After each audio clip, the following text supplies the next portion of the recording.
Selamat berjumpa kembali dalam video pembelajaran fisika. Pada video kali ini kita akan belajar tentang konsep usaha dan energi.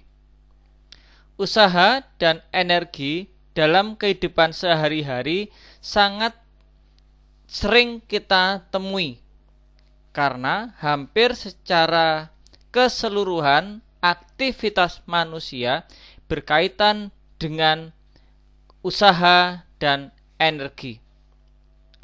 Konsep usaha dalam fisika itu berbeda dengan konsep usaha dalam ilmu ekonomi. Nah, seperti apakah konsep usaha atau kerja dalam fisika itu? Gaya pada benda akan mengakibatkan benda tersebut akan bergerak.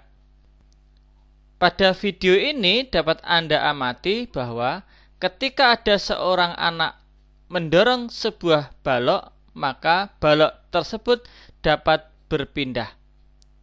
Gaya dorong itulah yang kemudian mengakibatkan balok tersebut berpindah dalam besar tertentu. Maka salah satu pengaruh gaya pada suatu benda adalah benda dapat berpindah. Artinya memiliki kecepatan atau juga memiliki arah.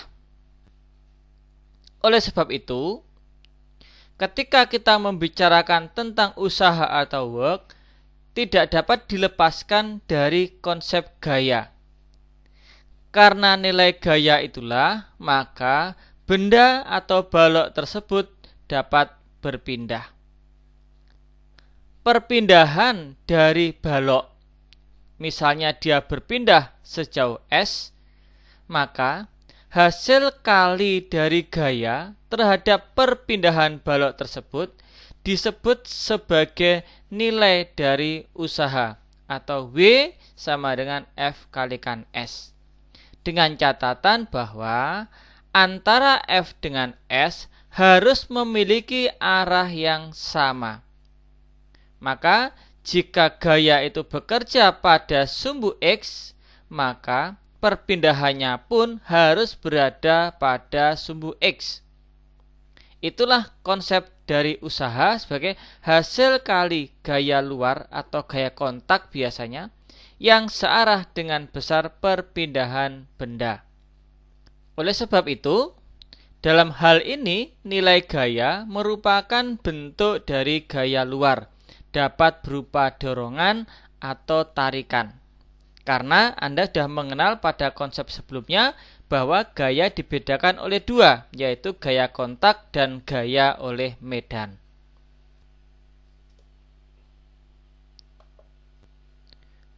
Bagaimana jika sekarang gaya yang dikerjakan pada benda tersebut seperti pada gambar ini itu tidak sama dengan arah perpindahan benda?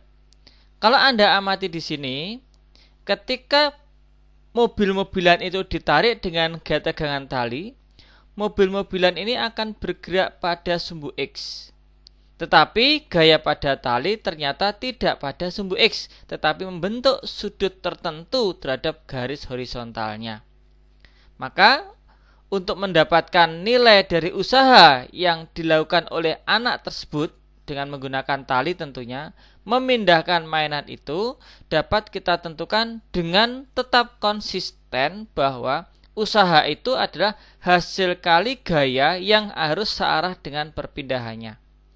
Karena warna merah dan warna orange membentuk sudut tertentu, maka kita perlu melakukan penyearahan atau melakukan proyeksi dari gaya terhadap perpindahannya, supaya diperoleh gaya luar atau gaya tarik itu dapat searah dengan perpindahan.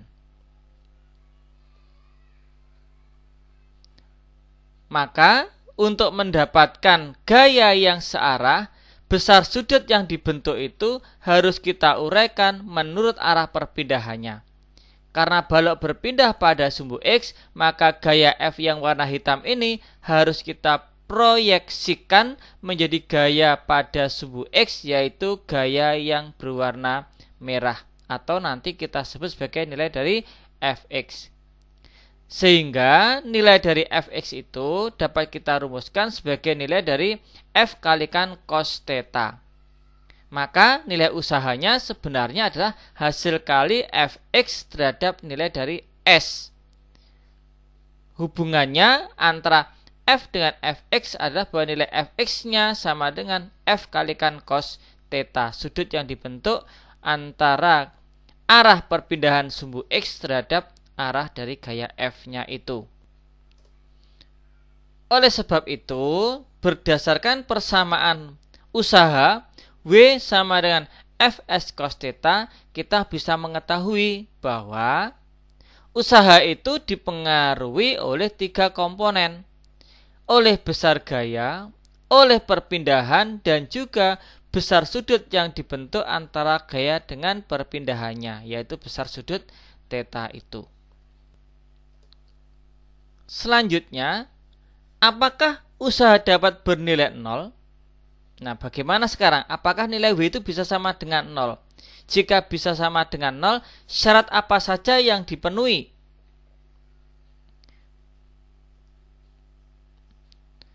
Dengan melihat animasi ini, Anda dapat melihat suatu peristiwa. Ada seorang anak yang mendorong tembok dan ada seorang karyawan sedang membawa kardus dan berpindah ke arah kanan. Menurut konsep dari usaha bahwa W sama dengan F kalikan S cos theta, maka kita bisa menganalisis bagaimana usaha yang dilakukan oleh anak ini saat mendorong tembok dan usaha yang dilakukan oleh karyawan pada saat sedang mengangkat kardus berisi beban. Gaya yang diberikan oleh anak tersebut pada tembok tidak mengakibatkan tembok berpindah. Artinya nilai S-nya sama dengan 0. Maka karena tembok tidak berpindah, dalam hal ini meskipun anak ini sedang mendorong dengan sangat kuat, kita katakan bahwa anak tersebut nilai usahanya sama dengan 0. Demikian juga untuk karyawan ini. Karyawan ini mengalami perpindahan ke arah kanan. Tetapi gaya yang digunakan oleh orang tersebut arahnya adalah ke atas, maka gaya untuk mengangkat kardus dengan arah perpindahan dari kardus adalah saling tegak lurus. Sehingga nilai cos dari 90 derajat dari trigonometri, Anda tahu bahwa cos dari 90 derajat sama dengan 0. Maka orang ini pun dalam fisika dikatakan nilai usahanya sama dengan 0. Meskipun dalam konteks faktanya, baik anak maupun orang ini ketika membawa beban tersebut pasti akan menggunakan energi. Artinya mereka pun juga akan merasa lelah. Tetapi dalam konsep fisika, usaha mereka adalah 0. Karena usaha ditentukan oleh gaya, perpindahan, dan besar sudut yang dibentuk antara gaya terhadap perpindahannya. Nah, misalnya sebagai contoh, ada sebuah balok di bidang horizontal kemudian akan dipindahkan sejauh 4 meter dengan usaha 60 Joule. Tentukan besar gaya dorongnya dan besar grafik F terhadap S-nya, gaya terhadap perpindahannya. Dan menggunakan rumus usaha W sama dengan F kalikan S, kita dengan mudah dapat menentukan bahwa nilai gaya dorongnya adalah 16 Newton. Sedangkan bentuk grafiknya, karena nilai gaya ini bernilai konstan 16 Newton, maka selama dia berpindah dari 0 sampai 4 meter, nilai gaya itu selalu sama, yaitu 16 Newton. Maka bisa kita gambarkan grafik untuk F terhadap S pada contoh soal ini seperti gambar ini. Maka kalau Anda lihat di sini, nilai dari usaha tadi yang nilainya adalah 64 Joule tidak lain merupakan luas daerah yang diarsir. Sehingga kalau Anda mendapatkan suatu bentuk grafik antara F dengan S secara langsung, jika Anda mengukur luasnya, apa yang Anda hitung itu merupakan usaha. Apapun bentuk dari luas yang ditampilkan di sini. Asal nilainya adalah grafiknya hubungannya antara F terhadap S. Maka bentuk kurva yang ada di dalam ruangan itu sama saja dengan luas dari suatu usaha. Misalnya kita mendapatkan suatu grafik usaha sebagai berikut. Jadi ini nilai gaya dan nilai S-nya. Yang diminta adalah usaha untuk memindahkan balok sejauh 5 meter. Dalam hal ini balok itu berpindah sejauh 10 meter. Tapi kita hanya diminta menghitung 5 meter. Maka luas daerah yang dimaksud adalah luas daerah yang berwarna biru ini. Maka luas daerah warna biru mewakili usaha. Kita menghitung usaha totalnya sama saja menghitung luas bidang total ini. Maka ada 3 luas bidang. Luas segitiga yang kecil, luas persegi panjang, dan luas trapesium. Kita hitung luas segitiganya mendapatkan 1 kali 4 dibagi 2. Luas persegi panjangnya 4 kali 2. Dan luas trapesiumnya adalah 4 ditambah 8 kali 2 sebagai tingginya dibagi oleh 2. Usaha totalnya adalah 22 Joule untuk memindahkan benda sejauh 5 meter. Jadi harus bisa bagaimana menyederhanakan bentuk luas ketika diminta menghitung usaha total itu. Ini hanya salah satu cara. Sebenarnya banyak cara untuk menghitung bentuk luas yang ada di sini. Demikian juga ketika gaya itu membentuk sudut tertentu pada suatu benda. Balok ini berpindah pada sumbu X. Nilai gayanya membentuk sudut 53 derajat. Maka untuk menghitung nilai gaya tegangan talinya, kita gunakan persamaan W sama dengan F kalikan S cos theta. Dengan masukkan nilai masing-masing, kita dapatkan bahwa nilai gayanya adalah 12,5 Newton. Jadi di sini kita tahu nilai cos 53 derajat setara dengan 0,6. Oleh sebab itu, mulai tahapan ini, trigonometri untuk sudut-sudut istimewa harus kembali diingat. Bentuk trigonometri sin maupun cos untuk sudut-sudut segitiga istimewa, yaitu sudut 30, sudut 60, sudut 45, sudut 53, dan sudut 37. Silakan kembali dilihat, dipelajari tentang besaran vektor, yaitu nilai trigonometri dari suatu nilai sudut tertentu. Ketika usaha itu diberikan pada suatu benda, maka pada benda tersebut dapat melakukan suatu kemampuan tertentu. Bahwa energi adalah kemampuan sebuah benda untuk melakukan kerja atau usaha. Maka jika Anda mampu melakukan usaha atau pekerjaan, berarti diri Anda menyimpan energi. Demikian juga jika seekor kuda atau sebuah mobil dia mampu melakukan usaha atau bekerja, maka benda-benda tersebut memiliki kemampuan energi. Bentuk-bentuk energi yang mungkin pernah Anda pelajari di tingkat SMP, Anda mengenal energi kinetik, energi potensial pegas, energi potensial gravitasi, dan mungkin juga energi kalor atau panas atau energi bunyi oleh karena adanya gesekan suatu permukaan.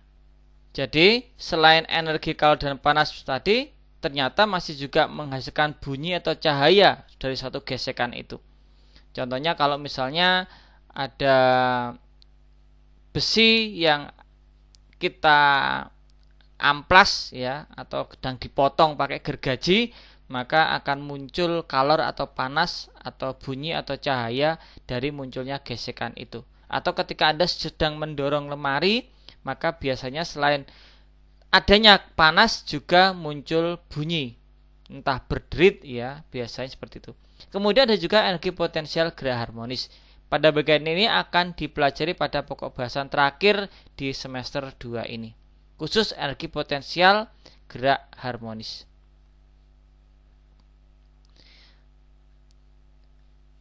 Nah, sekarang kita akan melihat bagaimana tentang konsep energi kinetik. Energi kinetik. Jadi energi kinetik adalah kemampuan benda ketika dia sedang bergerak.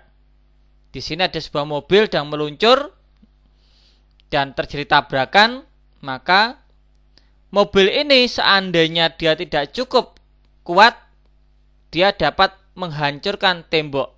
Artinya, benda yang sedang bergerak mampu melakukan usaha merusak benda yang lain, atau bahkan dia dapat juga menghancurkan bagian dari benda itu sendiri. Itulah konsep dari energi kinetik. Energi yang dimiliki oleh benda untuk melakukan usaha. Nilai dari energi kinetik ditentukan dalam persamaan EK sama dengan setengah mv kuadrat. Dengan demikian dapat kita ketahui bahwa energi kinetik adalah energi yang dimiliki benda karena sedang bergerak. Jadi kata kuncinya dari energi kinetik adalah energi pada benda yang bergerak. Persamaannya EK sama dengan setengah M kalikan V kuadrat. M adalah massa, V adalah kecepatan. Dan EK adalah singkatan dari energi kinetik. Sebagai catatan anak-anak, kalau kita menuliskan energi kinetik, pastikan seluruhnya menggunakan huruf kapital. Baik huruf E-nya maupun huruf K-nya, semuanya menggunakan huruf kapital.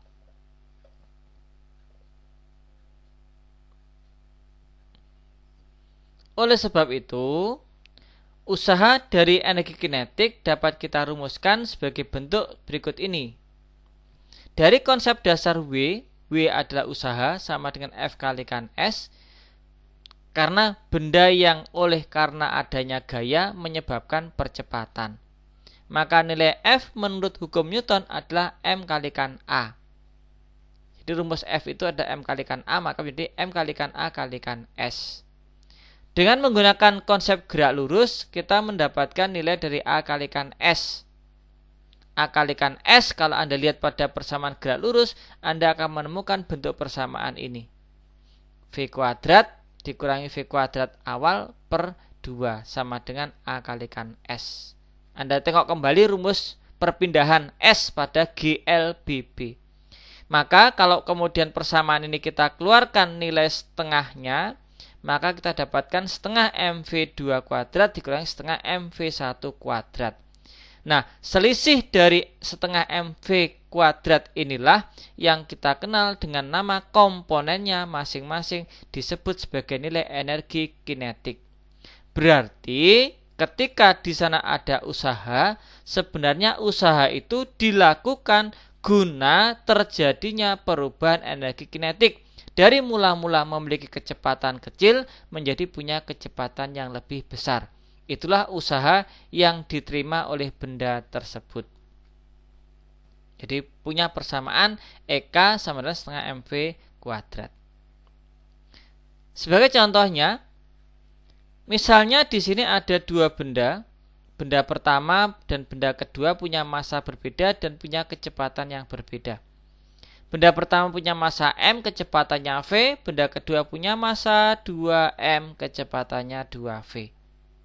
Berapakah perbandingan energi kinetik yang dimiliki dua benda tersebut?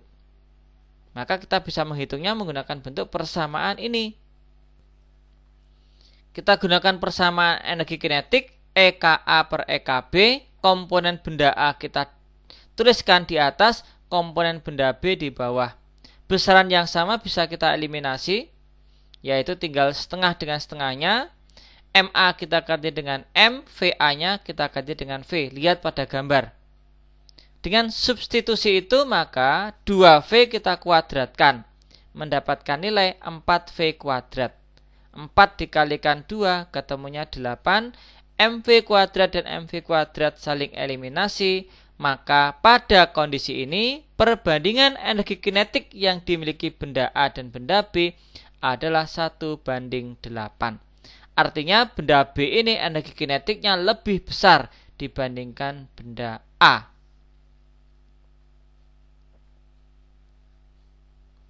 Untuk soal berikutnya, kita bisa melihat bahwa ada benda bermassa 5 kg mula-mula diam. Kemudian bergerak dipercepat selama 4 sekon dengan percepatan 6 meter per sekon kuadrat. Untuk menentukan energi kinetik, maka kita perlu mendapatkan berapa kecepatan akhir. Maka kita gunakan persamaan pada GLBB. Bahwa Vt sama dengan V0 plus A kalikan T dengan kecepatan awal sama dengan 0, percepatannya adalah 6 dan waktunya adalah 4. Sehingga di sini 6 itu mewakili A dan 4 mewakili T. Mendapatkan 24 meter per sekon kecepatan akhirnya. Dengan menggunakan data ini, maka Anda bisa menentukan nilai dari EK-nya menggunakan persamaan setengah mv kuadrat. Jadi percepatannya 6 dan waktunya 4 sekon. Mendapatkan nilai 24, menghasilkan energi kinetik balok itu adalah 1440 Joule pada saat dia bergerak dengan kecepatan 24 meter per sekon. Terkait energi potensial gravitasi, maka energi potensial gravitasi ini diturunkan dari konsep gaya tarik gravitasi pada pokok bahasan sebelum materi ini, bahwa jika ada dua buah benda, maka kedua benda itu akan terjadi gaya tarik-menarik yang dikenal dengan nama gaya gravitasi. Karena adanya gaya gravitasi inilah kemudian muncullah medan gravitasi. Nah, besarnya medan gravitasi dipengaruhi oleh adanya gaya gravitasi itu. Dengan demikian, besarnya nilai gaya gravitasi untuk peristiwa ini dinyatakan sebagai nilai F-nya adalah G/m/r². Itulah besar gaya gravitasinya. Gaya tarik-menarik antara M besar dan M kecil. Inilah nilai dari gaya gravitasinya. Dengan demikian, menggunakan konsep W sama dengan F kalikan delta S, dengan ketentuan bahwa perpindahannya terjadi dengan kecepatan tetap, maka nantinya kita akan mendapatkan komponen dari W sebagai bentuk min Gm/m/r dikurangi min Gm kalikan M kecil per R juga. Perbedaannya adalah nilai usaha ini digunakan untuk memindahkan benda pada posisi mula-mula R1 menuju posisi R2. Maka masing-masing kita nyatakan sebagai bentuk energi potensial gravitasi. Maka energi potensial gravitasi yang dimiliki oleh suatu benda itu nilainya adalah negatif. Energi potensial gravitasi yang dimiliki oleh benda nilainya adalah negatif, yaitu nilai G M kalikan M per R. Itulah nilai energi potensial gravitasi suatu benda. Misalnya ada benda yang berada di permukaan bumi, misalnya ini memiliki massa satu batu itu 4 ton, maka berapakah energi potensial yang dimiliki oleh batu ini terhadap bumi? Maka kita gunakan persamaan nilai EP-nya, EP sama min Gm kalikan M per R dengan menggunakan data-data tetapan gravitasinya 6,6 kali 10⁻⁻11, massa bumi adalah 5,9 kali 10⁻24 dan massa batu adalah 4 ton. 4 ton itu 4 kali 10⁻3 dan R adalah jarak batu ini terhadap pusat bumi. Nilainya ada 6 kali 10⁻6 meter. Kita dapatkan nilai energi potensial yang dimiliki oleh batu itu adalah negatif 2,56 kali 10⁻11 Joule. Ingat, persamaan warna biru ini adalah energi potensial gravitasi diukur dari pusat bumi. Jadi yang menjadi acuan adalah pusat bumi. Itulah nilai dari energi potensial gravitasi. Bagaimana kalau kemudian energi potensialnya menggunakan acuan tertentu? Jadi kita bisa menggunakan acuan tempat lain, tidak menggunakan pusat bumi. Dengan menggunakan acuan tertentu, misalnya acuannya kita geser di kulit bumi, berarti kalau di kulit bumi ini acuannya adalah berada pada jarak R terhadap pusat bumi, kita bisa menggunakan persamaan dari selisih EP di acuan terhadap EP pada benda tersebut. Jadi EP2 adalah pada ketinggian yang di permukaan bumi, pada ketinggian H, dengan EP1 adalah energi potensial saat berada di permukaan bumi. Jadi kita menggunakan acuannya permukaan bumi. Oleh sebab itu EP1 memiliki jarak sama dengan R, sedangkan EP2 memiliki jarak sama dengan R ditambah H. R ditambah H adalah energi potensial pada posisi ketinggian tertentu. Karena EP1 sebagai titik acuannya, maka kita anggap di permukaan bumi benda tidak memiliki energi potensial. Karena kita gunakan sebagai acuan, berarti di titik ini EP-nya sama dengan 0.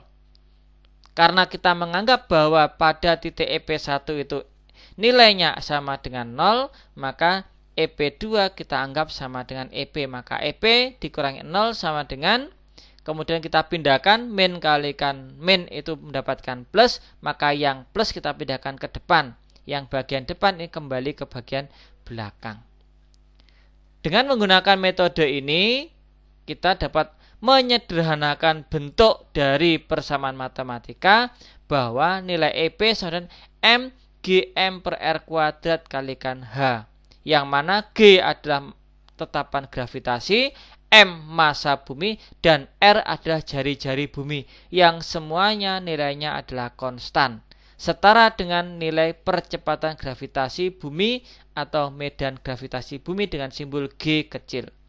Oleh sebab itu, rumusan untuk EP sama dengan MGH merupakan energi potensial gravitasi dengan acuan tertentu.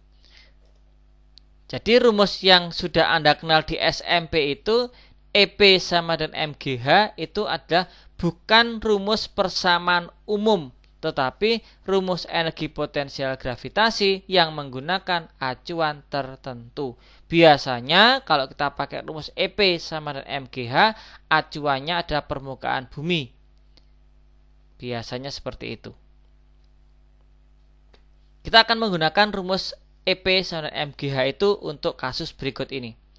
Misalnya ada seseorang yang memanjat gedung, punya massa 50 kg, kemudian tinggi gedung ini totalnya tingginya 120 meter. Orang ini sedang pada posisi 85 meter.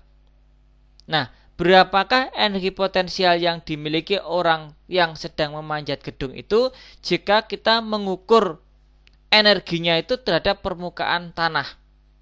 Dan kalau kita mengukur energinya terhadap puncak dari gedung itu. Ketika kita menggunakan acuannya adalah tanah, maka ketinggiannya H itu adalah 85 meter. Diukur dari bawah ini sampai ke atas. Berarti hanya positif karena arahnya ke atas. Maka ketinggian 85 meter. Kalau kita kalikan nilai EP-nya mendapatkan 42.500 Joule.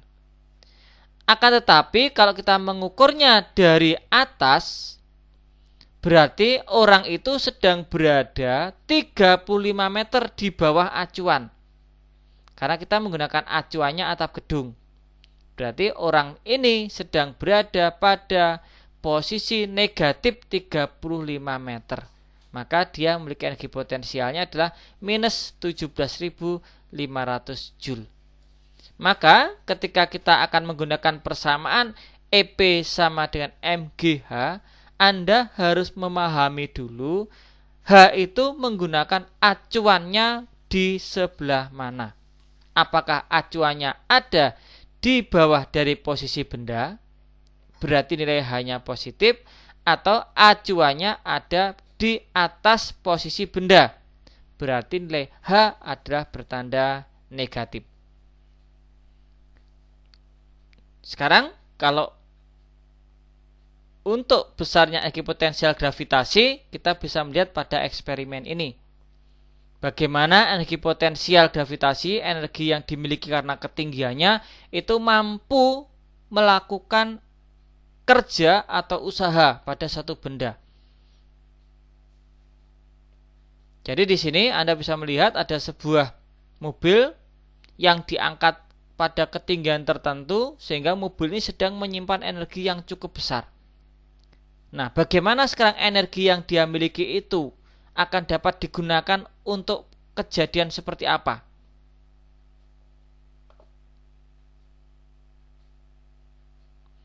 Pada saat jatuh, ternyata mobil ini mampu merusak mobil yang lain. Sehingga energi yang dimilikinya saat berada di atas tadi mampu digunakan untuk melakukan kerja atau usaha merusak mobil yang ada di bawahnya. Karena ini sedang memiliki energi potensial gravitasi saat tadi terangkat pada posisi yang sangat tinggi. Sehingga energi potensial gravitasi adalah energi yang dimiliki benda karena posisinya terhadap suatu titik acuan.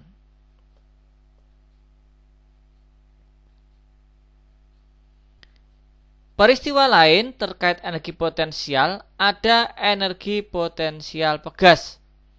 Bagaimana sebuah pegas pun ternyata mampu melakukan usaha. Dalam hal ini, pegas akan kita gunakan untuk melemparkan sebuah benda.